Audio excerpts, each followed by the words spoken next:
Hello and very good morning to all of you. So we are continuing today's session on daily current affair MCQs, and I welcome you to this channel, India's Affairs by Divas Dwivedi. For this PDF, you can join this Telegram also.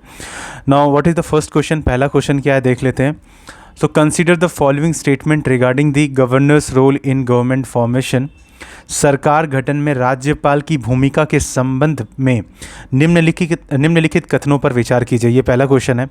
अब देखो ये topic क्यों आया है, current affair में क्यों है. You all know West Bengal में इलेक्शन हुआ रिसेंटली, जहाँ पे रिजल्ट ऐसा रहा कि करीब 260 सीट भारतीय जनता पार्टी को मिलता है and Bharatiya Janata party government form करती है. जिसके बाद जो फॉर्मर चीफ मिनिस्टर हैं श्रीमती ममता बनर्जी, सो ममता बनर्जी जी को कहा गया रेजिग्नेशन के लिए and she refuse to resign.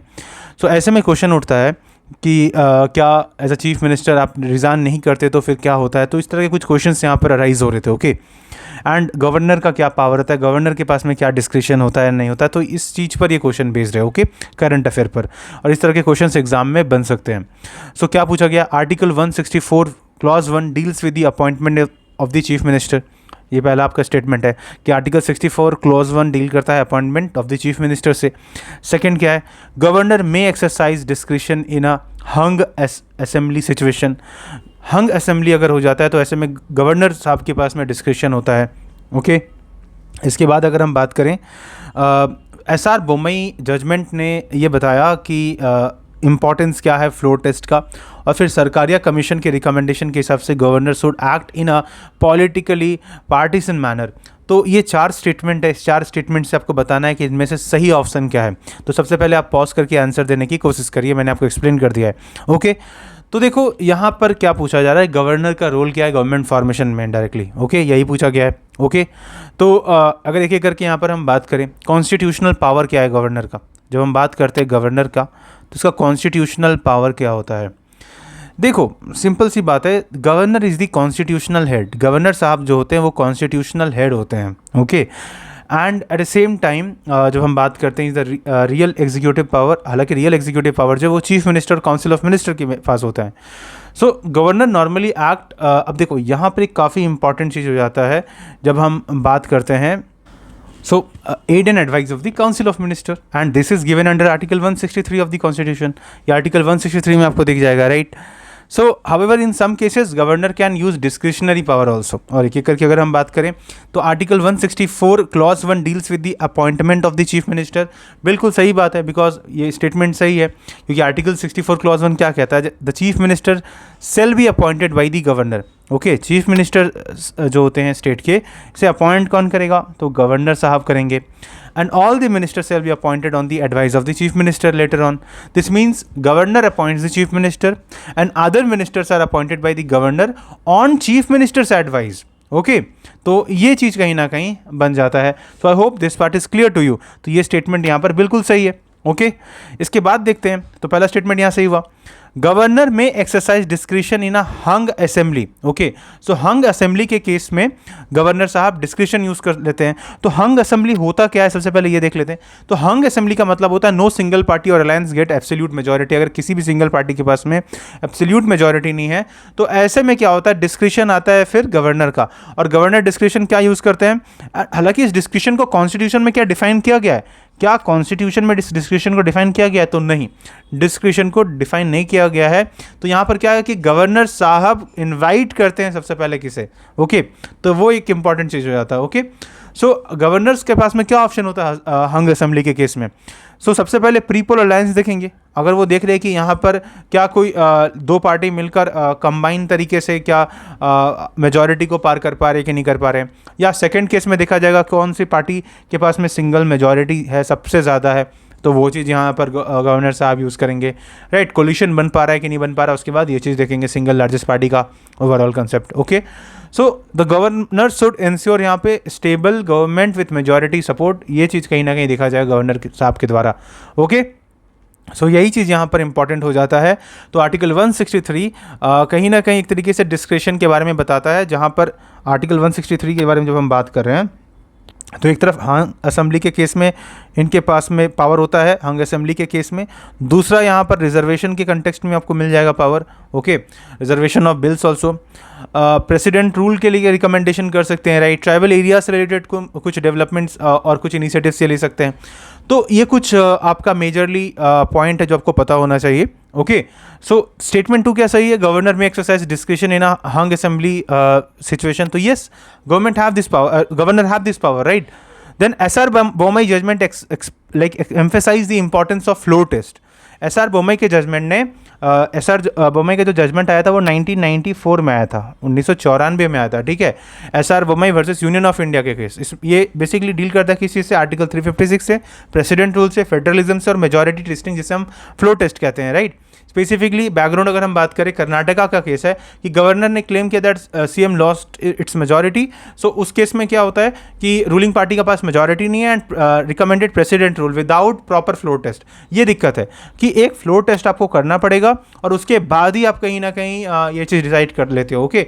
सो क्या होता है floor test? Confidence vote basically आप ऐसा समझ लो कि कंडक्ट किया जाता है लेजिस्लेटिव असेंबली में कि किसके पास मेजॉरिटी है नहीं है, वो प्रूव करवा कर आप, ठीक है।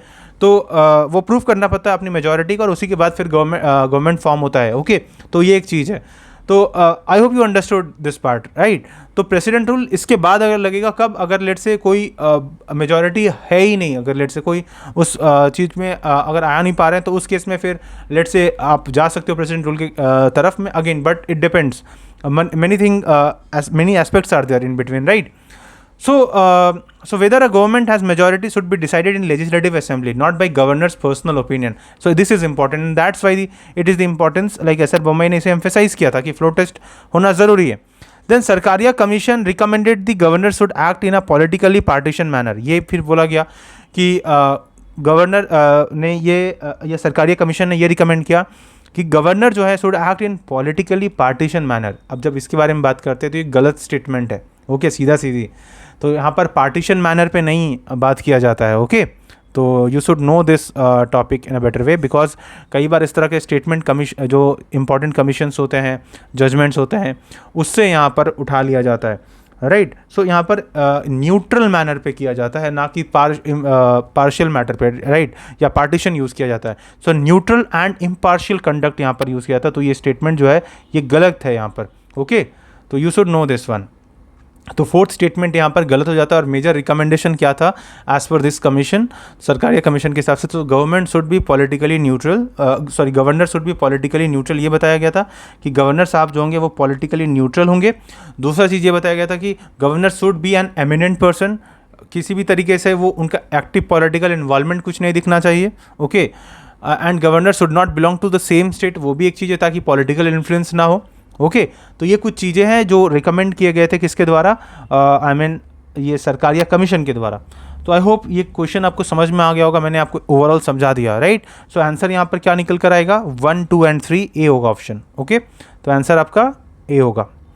चलिए, आई होप ये समझ में आ गया होगा। अगले क्वेश्चन की तरफ हम लोग बढ़ते हैं। अब अगला क्वेश्चन क्या है? Consider the following statement regarding the capital expenditure, capex. Question आप सबसे पहले हम पढ़ लेते हैं, उसके बाद हम देख लेते हैं कि इसका एक्सप्लेनेशन क्या है। तो देखो, कैपिटल एक्सपेंडिचर से रिलेटेड क्वेश्चंस कई बार आ जाता है इकोनॉमी में, right. So capital expenditure refers to spending on the long term productivity asset, ये पहला है, okay. Higher private capex generally indicates improved investment confidence, okay. Better अगर यहाँ पर बोला जा रहा है कि कैपेक्स होगा, जितना ज़्यादा कैपिटल एक्सपेंडिचर होगा सो उतना अच्छा यहाँ पर आपको इन्वेस्टमेंट होते हुए दिखेगा further. Confederation of Indian industry CI is an industry association, third statement. Fourth में क्या बोला गया है? Capital expenditure only include government infrastructure pending. ये 4 स्टेटमेंट है। सबसे पहले आप इसका आंसर देने की कोशिश करिए एंड यहाँ पर हिंदी में भी पढ़ सकते हो, हिंदी मीडियम वाले विद्यार्थियों के लिए यहाँ पर भी लिखा हुआ, आप इसे पढ़ के आंसर देने की कोशिश करिए सबसे पहले। अब देखो यहाँ पर इसका आंसर क्या है। सबसे पहले हम इस क्वेश्चन को थोड़ा डिस्कस कर लेते हैं, क्यों पूछा गया ये क्वेश्चन। तो देखो हाल ही क्या हुआ ना कि जब हम बात करते हैं कि प्राइवेट सेक्टर कैपिटल एक्सपेंडिचर जो है, प्राइवेट सेक्टर जो है, ओके, हमें ये देखने को मिला कि प्राइवेट सेक्टर में जो कैपिटल एक्सपेंडिचर है ये इंक्रीज़ किया है, कैपिटल एक्सपेंडिचर कैपेक्स, ओके, ये इंक्रीज़ किया है कितना? By 67%, okay, recently. एंड ये इंडिकेट क्या करता है, ये इंडिकेट करता है कि कैपिटल सेक्टर में ज़्यादा कैपिटल एक्सपेंडिचर देखा गया है, and this is according to the Confederation of Indian Industry CII। Okay, यहाँ पर देख सकते हो Confederation of Indian Industry CII के द्वारा। Okay, now at the same time हमने ये देखा कि प्राइवेट कैपेक्स जो है, इस जो आर्टिकल आया इसके हिसाब say about 7.7 lakh crore increase किया है, 7.7 लाख करोड़ के आसपास इंक्रीज़ किया है। Okay, and this indicating improving business confidence and investment sentiment.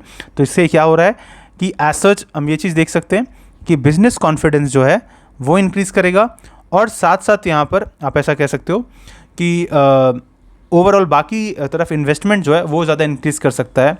And खास करके जब हम बात करते हैं मैन्युफैक्चरिंग सेक्टर के बारे में, like metals, like chemicals, automobile, right, telecom sector, तो यहाँ पर इन्वेस्टमेंट ज़्यादा आ सकते हैं। Okay, and many of the industry leaders argued that the government to continue reforms like credit flow, infrastructure, MSME financing, जिससे और भी ज़्यादा यहाँ पर लेवरेज मिलेगा एंड बेटर अपॉर्चुनिटी खुलेगा, right. So long term economic expansion हो सकता है एंड इवन इंडस्ट्रियल कैपेसिटी बढ़ेगा। ओके, तो these are the majorly things जो यहाँ पर पूछ सकते हैं। ओके, एंड ये किसने बताया है, तो CII ने बताया है, कॉन्फेडरेशन ऑफ इंडियन इंडस्ट्री ने बताया है। Okay, this you should know. Now what is capital expenditure? Capital expenditure का मतलब ऐसा सच यहाँ पर क्या होता है, सबसे बेसिक्स एकदम, ठीक है।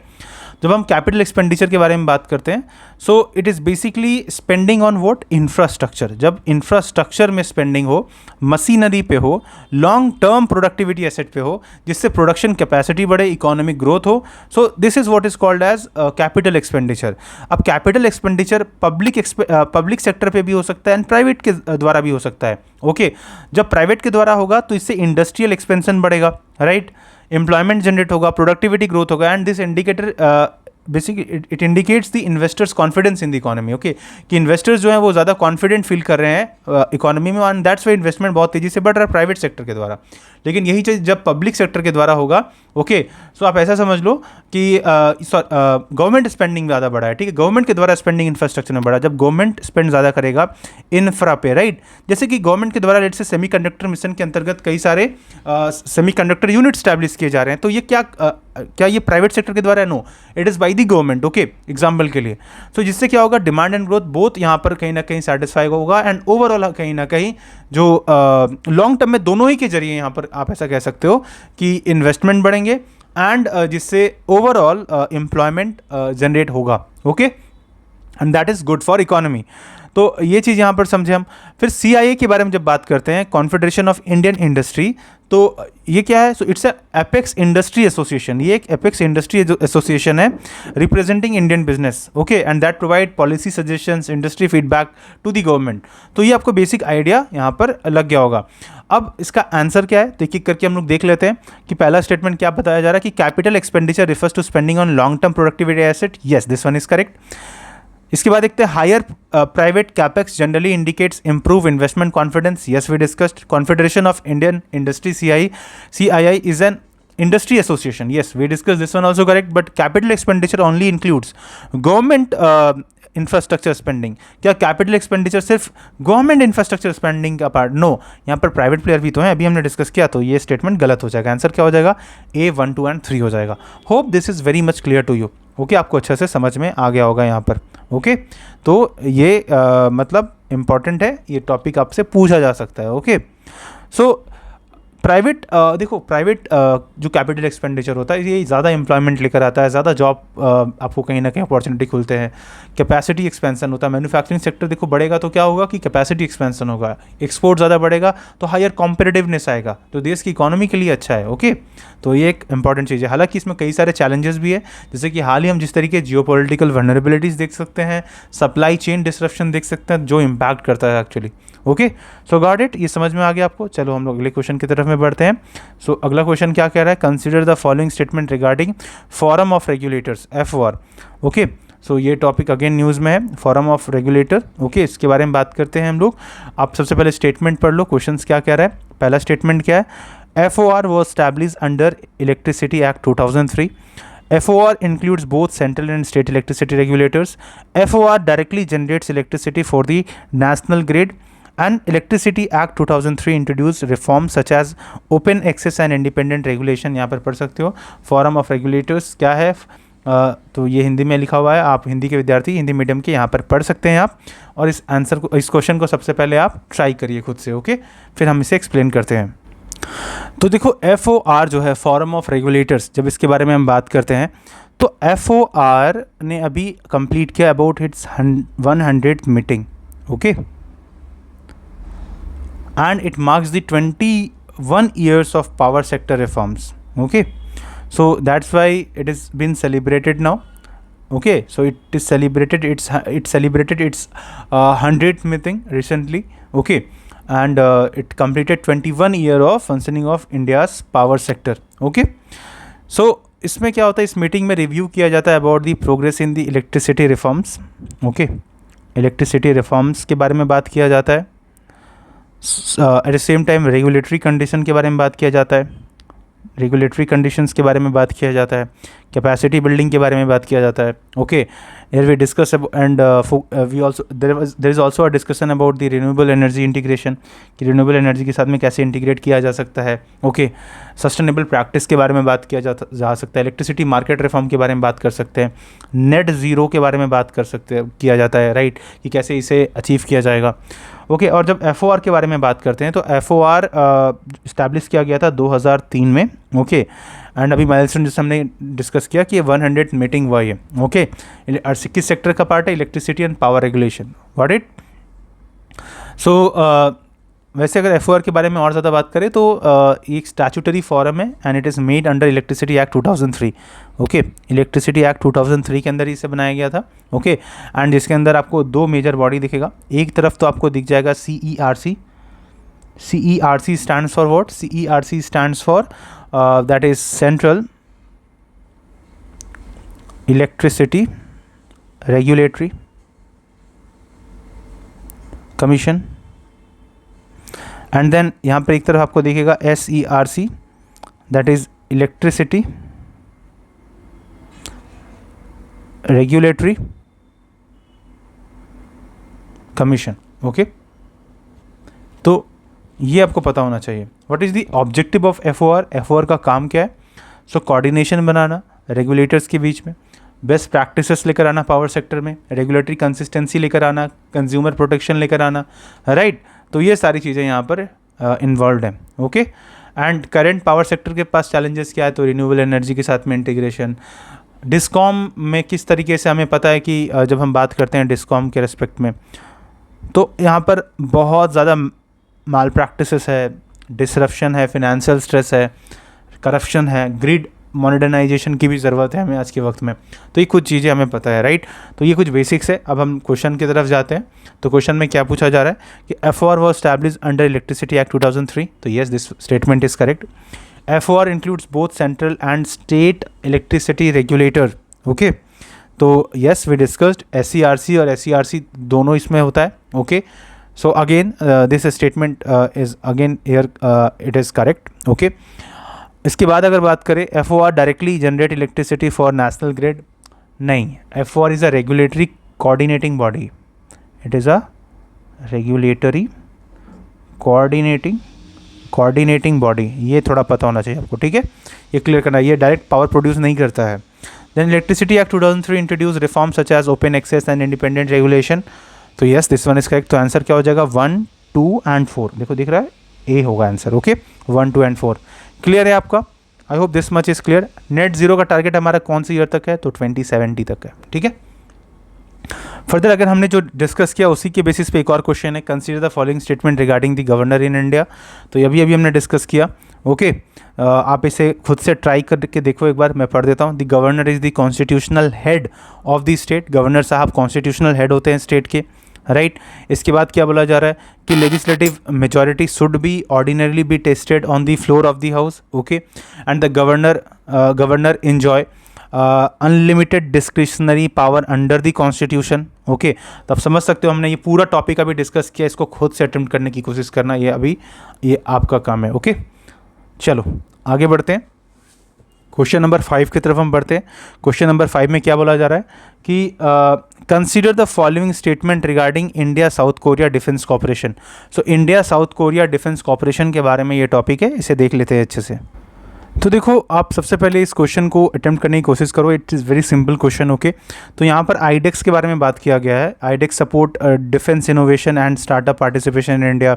Defence innovation ecosystem include startup, industries, research institute, strategic technology cooperation helps strengthening defence self reliance. It's a very simple question, but मैं एक आपको आइडिया दे देता हूँ India South Korea defence cooperation से related, okay. India South Korea defence accelerator which was in news, right, April 2026 में था, एक समिट भी हुआ था, ओके।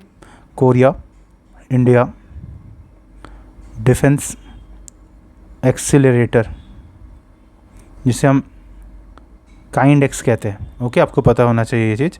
एक तरफ काइंड एक्स है, कुछ इंपॉर्टेंट इस तरीके के टर्म है। काइंड एक्स क्या है? It aims to connect defence, startup, industries, investor, universities, research institution, both countries, okay. So ये दोनों कंट्रीज़ के बीच में होता है। एट द सेम टाइम यहाँ पर कुछ और भी होता है, जैसे कि एक इंडस एक्स भी होता है, इंडस एक्स भी होता है। It is between again India and US. एक फ्रेंड एक्स भी होता है, friend X, it is between India and France, okay. So these are defence innovation cooperation, got it. तो ये आपको पता होना चाहिए ना। अब जब बात करते हैं यहाँ पर आईडेक्स के कंटेक्स्ट में पूछा गया, आईडेक्स क्या होता है? IDEX stand for innovation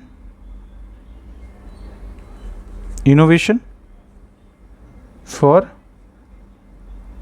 defence excellence, okay, innovation for defence excellence. So ये बेसिकली क्या करता है आईडेक्स के बारे में जब हम बात करते हैं? So it is a initiative of Ministry of Defence, MoD का है, okay. And basically to promote innovation in defence sector, encourage startup and MSMEs, develop indigenous defence technologies, ये इसका काम होता है, राइट। तो यहाँ पे आप देख सकते हो इसका आंसर नॉर्मली क्या निकल कर आएगा। आंसर होगा डी 1, 2 एंड 3, क्योंकि तीनों ही स्टेटमेंट सही है। डिफेंस इनोवेशन को एम्फेसाइज करता है, जाहिर सी बात है। इनोवेशन स्टार्टअप यहाँ पर कहीं ना कहीं देखने को मिलता है। कॉपरेशन भी होता है डिफेंस रिलायंस के कंटेक्स्ट में, राइट। तो मेजर ऑब्जेक्टिव है स्टार्टअप को बूस्ट करना, support startup, right, develop indigenous technology, connect defence forces, right, like army, navy, air force, okay. तो ये इसका मेजरली काम है, right. And it is also linked with many of the initiatives like Aatmanirbhar Bharat, defence modernisation, startup ecosystem, strategic technology, okay. तो ये भी कहीं ना कहीं यहाँ पर इसका पार्ट है, okay. So I hope this topic is very much clear to you. आपको यहाँ पर समझ में आ गया होगा अच्छे से, okay. So answer is 1, 2 and 3। तो आप इसके PDF को पा सकते हो अगेन हमारे टेलीग्राम चैनल से। एंड ये आपको सेशन काफ़ी हेल्प कहीं ना कहीं किया होगा। तो इस तरह के टॉपिक्स कहीं ना कहीं पूछे जाते हैं एग्जाम में, and this is very very important, okay. So that's it for today. आज के लिए इतने ही रखते हैं, मिलते हैं अगले दिन अगले सेशन के साथ में। Thank you so much.